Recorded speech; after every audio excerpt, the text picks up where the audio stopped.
Video अच्छी लगी हो तो वीडियो को लाइक करें और हमारे चैनल को सब्सक्राइब भी। सीरियल ये रिश्ता क्या कहलाता है कि आज के एपिसोड में दिखाया जाता है जहाँ पे फाइनली अरमान की बैचलरेट पार्टी में अबीरा की एंट्री हो चुकी है एज अ डांसर। जैसे ही अरमान उसकी शक्ल देखने को जाता, इतने में ही उसके पास एक इंपॉर्टेंट कॉल आ जाती है जिसको अटेंड करने के लिए अरमान को बाहर चला जाना पड़ता है और वो नहीं देख पाता कि वो डांसर और कोई नहीं बल्कि अबीरा होती है। वहीं दूसरी ओर एक फ्रेंड जो होता है फोटो खींच के ग्रुप चैट में डाल देता है, जिसके बाद संजय के पास और खास करके रूही के पास वो फोटो मिल जाती है। रूही जो होती है अपनी बैचलरेट पार्टी को बिल्कुल भी इंजॉय नहीं कर पाती क्योंकि दादी सा जो होती है अपने पुराने बोरिंग किस्से उन सभी को सुना रही होती है। वहाँ रूही ये सोचती है कि काश अबीरा की बात मान ली होती और अपनी बैचलरेट पार्टी को मैं अपने फ्रेंड्स के साथ एंजॉय करती। अब जैसे ही अपने फोन में व्हाट्सएप ग्रुप में वो डांसर की फोटो देखती है कि भाभी थैंक यू आपने हमारे डांसर भेजी, तभी वो चौंक जाती है और वो तुरंत ही अरमान को कॉल करती है। वही अरमान भी जाने की कोशिश कर रहा होता है क्योंकि उसे नाच गाना देखने का बिल्कुल भी शौक नहीं था। इतने में रूही कहती है कॉल पे, अरमान तुम कहाँ पे हो? देखो मैं जानती हूँ मुझे तुम पे बहुत भरोसा है, लेकिन ये डांसर की फोटो देख के मेरा बहुत दिमाग खराब हो चुका है। बट मैं तुम पे ट्रस्ट करती हूँ, तुम आराम से अपनी पार्टी को एंजॉय कर सकते हो। आफ्टर ऑल शादी के बाद ये सब तुम कहाँ ही कर पाओगे। लेकिन अरमान साफ इनकार करता और कहता है कि मुझे ये डांसर देखने का कोई भी शौक नहीं है रूही, मैं अपने फ्रेंड्स को बाय करके डायरेक्ट ही घर पे आ रहा हूँ। रूही इस बात से काफी खुश होती है और अरमान की काफी तारीफें करने लग जाती है। इतने में ही दोस्तों जैसे ही संजय को भी ये फोटो मिलती है वो इस फोटो का यूज करना चाहता था और वो कहता है कि अबीरा शर्मा अब तुम्हारा गेम मैं खत्म कर दूंगा। दूसरी ओर अबीरा जो होती है अरमान को याद कर रही होती है और सोचती काश अरमान तुम यहाँ पे होते, भले ही तुम मुझे डांट लेते, मैं जानती हूँ तुम मुझे इसके बाद तो काफी ज्यादा डांटने वाली हो, लेकिन प्लीज मुझे यहाँ से बचा लो। दोस्तों का मन बहलाने के लिए अबीरा जो है जादू दिखाने लग जाती है, कार्ड्स प्ले करती है जो कि अरमान के फ्रेंड्स को बिल्कुल भी एंटरटेनमेंट नहीं लगता है और मुझसे फोर्स करता है कि हमें यहाँ पे जादू नहीं देखना, ये कोई बच्चे पार्टी नहीं है, यहाँ पे हमें बैचलरेट एंजॉय करनी है और तुम्हें हमारे आके डांस करना ही पड़ेगा।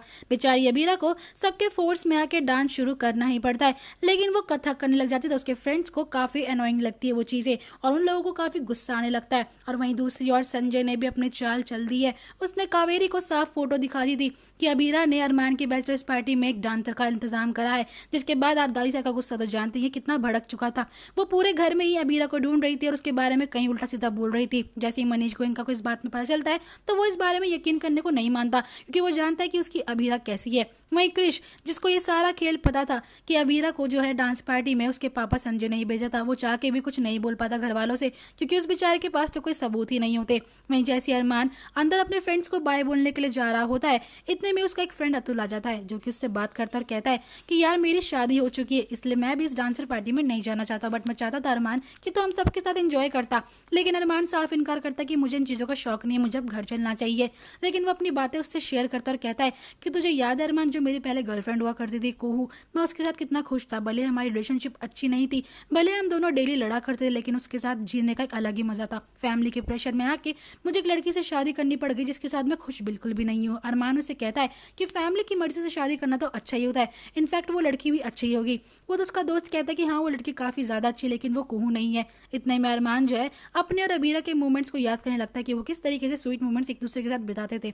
यहाँ मेरा अपने व्यूअर से एक सवाल है, क्या आप लोग भी चाहते हो कि अरमान को अबीरा की सारी बातें याद आए और वो दोनों एक हो जाए, अरमान अपने प्यार का इजहार अबीरा से कर दे? तो कमेंट सेक्शन में अपनी राय मुझे जरूर दीजिएगा दोस्तों। वहीं दूसरी ओर दादी से अबीरा को कॉल पे कॉल कर रही होती लेकिन अबीरा अपना फोन नहीं उठाती। संजय ने पूरी चाल ही पलट दी थी। इतने में संजय के पास एक फोन कॉल आता है डॉक्टर्स का जो कि बताता है कि माधव को अभी होश नहीं है, वो बेहोश ही है। पीछे से मनीष गोयनका तो संजय को डर लग जाता है कहीं इन्होंने बात तो नहीं सुन ली, जैसे वो उससे कुछ बोलने जाए इतने में मनीष गोयनका अपना अलग ही गुस्सा उस पर निकाल देता और कहता है संजय जी आपने तो कसम खा रही कि आप किसी भी तरीके से बस अबीरा को बदनाम करना चाहते हो, कभी उस बच्चे के बारे में सोच तो लिया करो। आप एक बहुत बड़े वकील हो और वकील का तो काम ही होता है कि न्याय का साथ देना, लेकिन आप जैसे वकीलों का काम तो यही है कि आपको हमेशा ही गलत का साथ देना होता है। मेरी आपसे यही उम्मीद थी कि आप अबीरा का साथ देते, लेकिन पता नहीं क्यों आप लोगों को अबीरा से इतनी प्रॉब्लम है। वो बेचारी बच्ची अकेले आप लोगों से कितना ही लड़ेगी।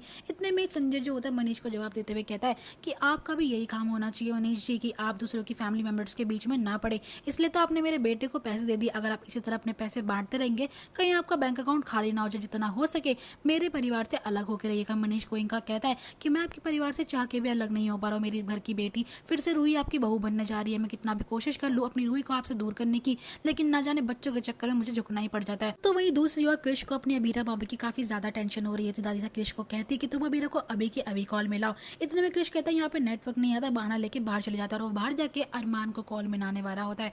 वहीं दूसरी ओर अरमान के फ्रेंड्स जो होते हैं अबीरा के साथ कुछ ज्यादा ही बदतमीजी करने लग जाते हैं और उसे पानी में फेंक देता है। अब जैसे ये सब चीजें अरमान होता हुआ देखता है तो उसे चिल्ला देता है अपने दोस्तों पे। अबीरा को उस पानी से निकाल के बचा के एक साइड में बिठा के अपने दोस्तों के साथ काफी मारपीट करता है और उन्हें कहता है कि तुम्हें औरतों की इज्जत करना नहीं आती। भले एक औरत डांसर हो चाहे कोई भी हो, लेकिन औरत की इज्जत पहली प्रायोरिटी होनी चाहिए। अगर तुम लोगों को ये नहीं आता है तो मैं तुम लोगों को भी सिखा देता हूँ। सभी फ्रेंड्स जो होते हैं उसकी लड़ाई को शांत कराता है। वहाँ उस पार्टी से अरमान जो है अबीरा को बचा के अपने साथ लेके जाता है। अरमान की इतनी अच्छाई देख के अबीरा जो होती है एक बार फिर से अरमान पे पिघल जाती है। वहाँ उसे बड़े प्यार से उसे देख रही होती है। पहले तो अरमान बड़े प्यार से अबीरा का पानी वानी पोंछता है, उसे ढंग से कोट से ढकाता है। उसके बाद वो अबीरा को डांटना शुरू कर देता है और कहता है अगर आज मैं इस पार्टी से चला जाता तुम्हारा क्या होता, आखिरकार तुम ऐसा क्यों कर रही हो दादिसा के आगे, तो तुम काफी लड़ा करती थी और कहती थी कि तुम्हारी माँ ने तुम्हें लड़ना सिखाया, तो फिर आज क्यों नहीं लड़ी अबीरा? मैं जानता था इसमें तुम्हारी गलती भी नहीं थी। कृष्ण ने मुझे ऑलरेडी सब कुछ बता दिया था किस तरीके से संजय बाईसा ने ये सब तुम्हारे साथ किया था। अरमान कहता है कि मैं अभी के अभी तुम्हारे मैनेजर को कॉल करता हूँ और धमकाता हूँ। वहीं पे अबीरा ये सब मानने के लिए मना करती थी और कहती है कि प्लीज तुम मेरे मैनेजर से कुछ मत कहना, बड़ी मुश्किलों से मुझे ये जॉब मिली, अगर ये जॉब मेरे हाथ से छिन गई तो मैं रोड पे आ जाऊंगी, प्लीज मेरे छोड़ दो। वहीं पर अरमान को टेंशन होती है कि मेरी जॉब अभी तक क्यों नहीं मिल पाई है। वहीं अबीरा अरमान को सारी बातें बताती किस तरीके से उसकी जॉब उसे छीन ली गई, वो भी संजय नहीं करा था। इतने में अरमान जो होता है बाइक में बिठा के अबीरा को अपने साथ घर ले जाता है, जहाँ पे दोनों के बीच में काफी नजदीकियां भी होती है। दोनों एक दूसरे से बिताए हुए पहले के रेपल याद कर रहे होते, बड़ा रोमांटिक सा सॉन्ग चल रहा होता है। वहीं जैसे घर में अरमान की एंट्री होती है रूही को खुशी मिलती है कि चलो फाइनली अरमान यहाँ पे पहुंच तो गया डांसर को छोड़ के। लेकिन जैसे ही रूही जो होती है अरमान के साथ अबीरा को देखती है उसके पैर तले जमीन खिसक जाती है। सभी घर वाले उन दोनों को साथ में देख के हैरान होते हैं, खासकर दादी का गुस्सा जो होता है अबीरा पे टूट बरसता है। वहीं दोस्तों हमें आने वाले एपिसोड में दिखाया जाता है किस तरीके से अरमान को जब ये सच्चाई पता चलती है कि किस तरीके से संजय ने पैसे खिलवा के मैनेजर से अबीरा को ऐसा डांसर उसकी पार्टियां भेजा था। वो दादी सा और सभी फैमिली मेंबर्स आके संजय की पोल खोल देते हैं। इसके बाद संजय जो होता है कह देता है कि बहुत हो गया, मैं मासा मैं अभी इतनी बेइज्जती नहीं झेल पाऊंगा, मैं अरमान और रूही की शादी में बिल्कुल भी नहीं आऊंगा। जिस बात पे गुस्से से वो वहाँ पे निकल जाता है। और वहीं नेक्स्ट एपिसोड में देखने को मिलता है किस तरीके से अबीरा जो अपने आप इंजॉय कर रही होती है। वहीं जैसे वो गिरने वाली होती है अरमान उसे संभाल लेता है। जब अबीरा उसे कहती है कि थैंक यू सर मुझे संभालने के लिए, तो अरमान के मुंह से भी वही बात निकलती कि मैं जिंदगी भर तुम्हें संभालूंगा और आज भी संभाला कल भी संभालूंगा। होप आपको ये वीडियो अच्छी लगी होगी। वीडियो पसंद है तो वीडियो को प्लीज लाइक एंड शेयर करें, कमेंट करें और हमारे चैनल को सब्सक्राइब करना बिल्कुल भी ना भूले ऐसी मोर इंटरेस्टिंग